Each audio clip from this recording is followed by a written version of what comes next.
Ce que tu appelles amour est peut-être ce qui étouffe ta vie. Si rien ne bouge dans ta vie, regarde ce à quoi tu t'accroches. Tu crois tenir quelque chose, mais c'est peut-être lui qui te tient.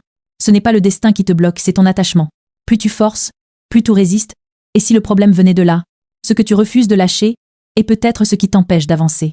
La vie ne se ferme pas contre toi, elle se referme sur ta peur. Tu veux que ça arrive, mais ta peur empêche le mouvement.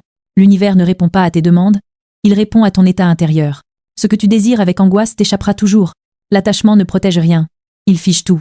Tu appelles ça sécurité, mais c'est peut-être une prison. Rien ne se débloque tant que tu refuses de lâcher. Ce n'est pas ce que tu veux qui compte, c'est ce que tu vibres. Tu demandes le changement, mais tu refuses de mourir à l'ancien. Le besoin attire le manque. Le lâcher-prise attire le flux. Ce à quoi tu t'accroches aujourd'hui pourrait être ton poison demain. Quand tu lâches le contrôle, quelque chose de plus grand prend le relais. La vie avance sans toi, ou à travers toi. Le vrai pouvoir commence là où le besoin s'arrête. Il existe une loi silencieuse qui gouverne toute chose vivante. Une loi que l'on ne nous enseigne presque jamais, mais que l'univers applique sans exception. Cette loi est simple, implacable, et pourtant profondément libératrice. Tout ce qui se fige se dégrade. Tout ce qui circule se régénère. La vie est mouvement. La conscience est mouvement. L'énergie est mouvement. Et pourtant, l'être humain passe une grande partie de son existence à tenter de retenir ce qui, par nature, est fait pour circuler. C'est ici que commence la souffrance. L'attachement. Une contraction invisible de la conscience. L'attachement n'est pas seulement un lien affectif. Ce n'est pas seulement aimer trop fort, désirer intensément ou vouloir préserver ce qui nous rassure. L'attachement est avant tout une contraction intérieure, une crispation subtile du mental, des émotions et de l'énergie. Lorsque tu t'attaches, tu ne laisses plus la vie respirer à travers toi. Tu resserres ton champ intérieur. Tu figes le courant.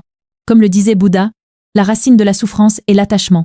Non parce que le monde serait cruel, mais parce que l'attachement nous place en opposition directe avec la loi du mouvement. Observe la nature. Rien ne s'y accroche. La rivière ne retient pas l'eau d'hier. L'arbre ne supplie pas ses feuilles de rester en hiver. Le ciel ne s'attache pas aux nuages. Seul l'être humain tente de figer ce qui est vivant. Ce à quoi tu t'attaches devient ton maître. Il existe une vérité dérangeante, mais essentielle à entendre. Tout ce à quoi tu t'attaches finit par te dominer. Lorsque tu t'attaches à une relation, cette relation cesse d'être un espace de partage et devient une source d'angoisse.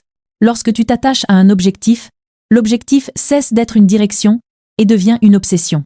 Lorsque tu t'attaches à une image de toi-même, cette image devient une prison.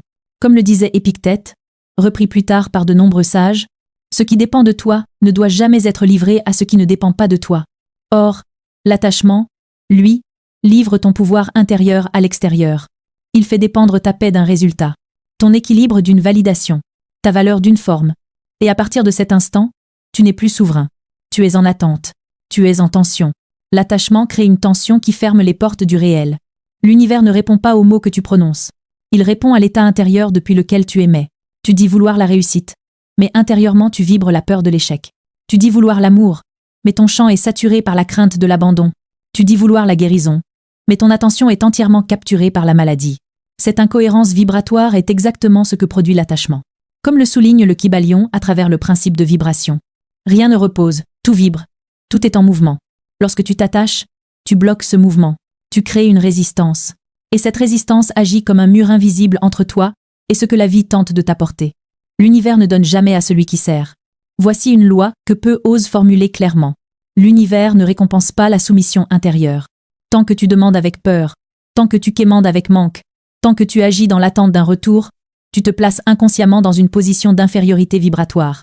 Et l'univers, qui est un miroir parfait, te renvoie exactement cette posture. Manly P. Hall exprimait cela avec une formule saisissante. Le mental attaché est un magicien inversé. Il attire précisément ce qu'il redoute. Non par punition, mais par cohérence. L'attachement comme prison mentale et astrale. L'attachement ne vit pas seulement dans la pensée. Il s'inscrit aussi dans le champ émotionnel et énergétique. Dans certaines traditions, notamment dans la Kabbale, on parle de clipos, ces coquilles énergétiques qui enferment la lumière. Chaque attachement non conscient devient une clipa, une forme vide, rigide, qui emprisonne l'élan vital. C'est ainsi que naissent les schémas répétitifs. Les mêmes relations, les mêmes blocages, les mêmes déceptions sous des visages différents. Non parce que la vie est contre toi, mais parce que tu émets toujours depuis la même fixation intérieure. La résistance tue le mouvement. L'une des lois fondamentales de l'univers est la loi du mouvement. Tout ce qui existe est appelé à évoluer, à se transformer, à se dépasser. Lorsque tu refuses ce mouvement, la souffrance devient inévitable. Comme le disait Héraclite, bien avant nous, on ne se baigne jamais 2 fois dans le même fleuve. Mais l'être humain, lui, tente souvent de s'installer dans un fleuve qui a déjà changé. Il s'accroche à ce qui n'est plus. Il s'identifie à une version périmée de lui-même. Et ce refus du changement se transforme en douleur. L'attachement n'est pas de l'amour, c'est de la peur déguisée. Il est important de le dire clairement, sans jugement. L'attachement n'est pas un excès d'amour, c'est un excès de peur. Peur de perdre, peur de manquer, peur de ne pas être suffisant. Comme le disait Krishnamurti, là où il y a peur, il n'y a pas d'amour. L'attachement enferme, l'amour libère. Et tant que cette confusion n'est pas vue clairement, l'être humain continue de croire qu'il protège sa vie, alors qu'il l'étouffe. Première clé initiatique. Cette première étape n'est pas encore le détachement. C'est la lucidité. Voir que ce que tu appelles stabilité est souvent stagnation. Voir que ce que tu appelles sécurité est parfois une peur bien organisée. Voir que ce que tu appelles ta vie actuelle peut être, en réalité, le dernier verrou de ton élévation. Tant que cette prise de conscience n'a pas lieu, aucun changement durable n'est possible. Mais lorsque cette vision s'installe, alors une autre porte commence lentement à s'ouvrir. Et c'est là que commence le véritable renversement intérieur. Lorsque l'être humain commence à voir clairement que l'attachement est une prison, une question surgit naturellement. Une question silencieuse, parfois inquiétante. Si je lâche ce à quoi je m'accroche, que restera-t-il de moi? C'est ici que beaucoup reculent. Non parce qu'ils ne comprennent pas intellectuellement, mais parce que le détachement ne demande pas une idée nouvelle. Il demande un changement d'état intérieur. Le détachement n'est pas une fuite. C'est un retournement. Le détachement est souvent mal compris. On l'associe à l'indifférence, au renoncement, à une forme de froideur émotionnelle. Mais en réalité, le détachement n'est pas un retrait de la vie. C'est un retrait de l'illusion de contrôle. Être détaché ne signifie pas ne plus agir. Cela signifie agir sans être prisonnier du résultat. Comme le disait Lao Tse, celui qui s'attache à son œuvre la perd, celui qui ne s'y attache pas la conserve. Le détachement est un basculement subtil. Tu continues d'avancer, mais tu ne tires plus la vie par le bras. Le vide sacré, matrice de toute création. Dans toutes les traditions initiatiques, le vide n'est jamais vu comme une absence. Il est vu comme un espace fertile. Dans le Tao, le vide est ce qui rend le vase utile. Dans la Kabbale, la création commence par le Tzimtzum, le retrait de la lumière. En alchimie, rien ne peut naître sans dissolution préalable. Le détachement crée ce vide sacré, un espace intérieur où le mental cesse de commenter, où l'ego cesse de réclamer, où le désir cesse de commander. Et c'est précisément là que quelque chose de plus vaste peut émerger. Se vider pour recevoir. Il existe une loi paradoxale que l'ego a beaucoup de mal à accepter. Celui qui veut recevoir doit d'abord se vider. Pas se vider par résignation, pas se vider par abandon passif, mais se vider comme un acte de souveraineté intérieure. Cela signifie « je cesse d'imposer ma volonté à la vie, je cesse de forcer les portes, je cesse de négocier avec la peur ». Comme le disait Plotin, ce n'est pas en ajoutant quelque chose que l'âme s'élève, mais en retirant ce qui l'alourdit. Le détachement n'ajoute rien. Il enlève ce qui n'est pas essentiel. Se placer au-dessus du désir. Le détachement ne combat pas le désir. Il s'élève au-dessus de lui. Tant que tu veux quelque chose pour combler un manque, tu émets depuis une blessure. Et toute action issue d'une blessure attire une réalité de même nature. Mais lorsque tu te places au-dessus du désir, tu n'agis plus pour remplir un vide, tu agis parce que l'élan est juste. Comme le disait le Bouddha, le désir enchaîne, la compréhension libère. Le détachement est cette compréhension incarnée. L'autorité vibratoire. Je ne commande plus, je permets. Il arrive un moment sur le chemin intérieur où l'on cesse de dire à la vie ce qu'elle doit faire. Non par faiblesse, mais par intelligence profonde. Tu ne dis plus « je veux ceci ». Maintenant, à cette condition. Tu dis intérieurement « je libère l'espace » et ce qui est juste peut venir. C'est un changement radical de posture vibratoire. Dans l'astrologie symbolique, c'est le passage de Mars à Saturne, puis de Saturne à Uranus, de l'action forcée à la structure consciente, puis à l'ouverture inspirée. Le silence intérieur comme boussole. Lorsque le mental se calme, lorsque le brouhaha intérieur s'apaise, quelque chose de plus subtil devient audible. Ce n'est pas une voix spectaculaire. Ce n'est pas une injonction dramatique. C'est une clarté tranquille. Comme le disait Ramana Maharshi, le silence est l'enseignement le plus puissant. Le détachement permet ce silence. Et dans ce silence, l'action juste apparaît naturellement, au bon moment, sans effort. Celui qui lâche le besoin attire la totalité. Voici l'un des grands paradoxes spirituels. Plus tu as besoin, moins tu reçois. Moins tu as besoin, plus tout converge vers toi. Pourquoi? Parce que le besoin contracte et la totalité nécessite de l'espace. Lorsque tu lâches le besoin, ton champ de possibilités s'élargit.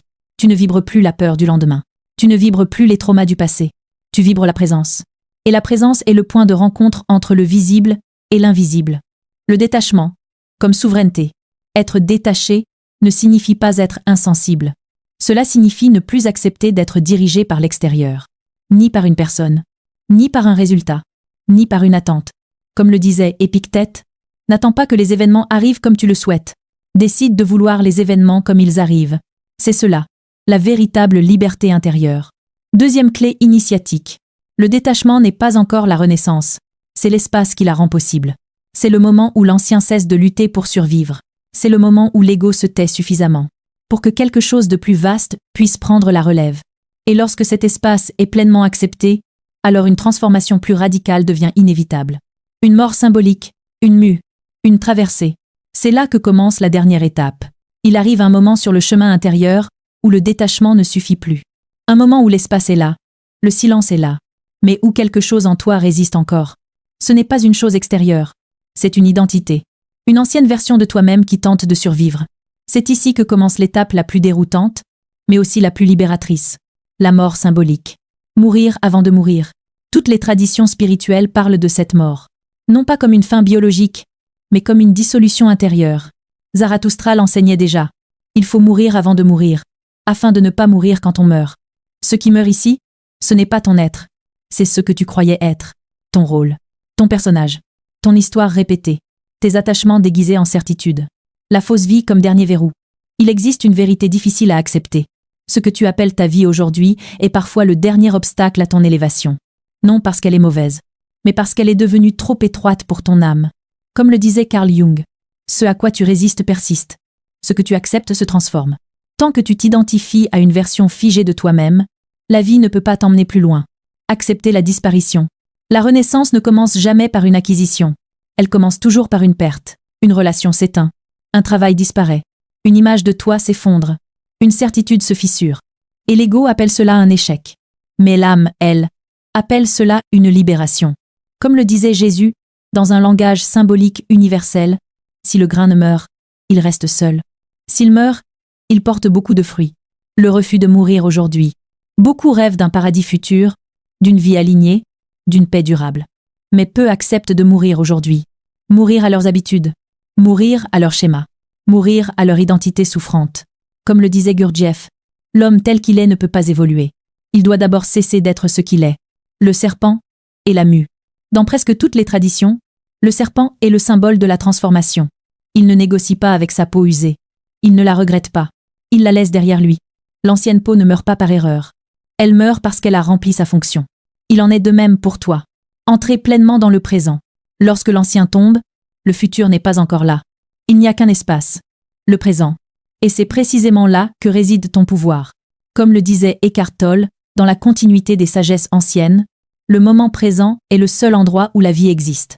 Dans le présent, il n'y a ni peur du lendemain, ni poids du passé. Il y a la présence. Le programme vibratoire de l'âme.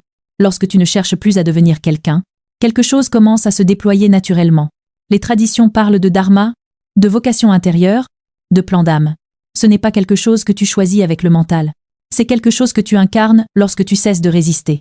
Comme le disait Sri Aurobindo, lorsque l'ego se retire, le divin peut agir, de vouloir manifester à devenir le canal. L'erreur moderne est de vouloir forcer la manifestation, de vouloir attirer, de vouloir contrôler. Mais la véritable transformation ne consiste pas à attirer la lumière, elle consiste à retirer ce qui l'empêche de passer. Comme le disait Nisargadatta Maharaj, vous n'avez rien à devenir, vous devez seulement cesser d'être ce que vous n'êtes pas. À cet instant, tu ne manifestes plus, tu permets. Accepter ce qui vient, accepter ce qui part. La sagesse ultime est simple, mais exigeante. Accepter ce qui arrive, accepter ce qui s'en va, non par fatalisme, mais par compréhension profonde. Comme le disait Confucius, celui qui sait s'adapter au changement demeure inébranlable. Devenir le canal. Lorsque l'ego s'apaise, lorsque le mental se tait, lorsque l'attachement est dissous, tu deviens un passage. La vie agit à travers toi. La lumière s'exprime à travers toi. Les bonnes rencontres, les justes situations, les opportunités alignées émergent naturellement. Non parce que tu les veux, mais parce que tu es devenu l'espace dans lequel elles peuvent apparaître. Clé finale. Ne t'oppose pas à ce qui disparaît de ta vie, c'est nécessaire. Ne t'accroche pas à ce qui vient, c'est transitoire. Reste présent, ouvert, disponible. Et souviens-toi, Ce n'est pas toi qui marches vers la lumière. C'est la lumière qui marche à travers toi. Lorsque tu cesses de lui barrer le passage, tu n'es pas ici par hasard. Dans la spiritualité, il n'y a pas de pitié. Tu comprends les lois de l'univers ou tu les subis. Soit tu vis, soit tu respires. Tu ne peux pas échapper à ce que tu es. Ici, c'est pas la morale qui décide. C'est la vibration. Il n'y a pas pitié dedans.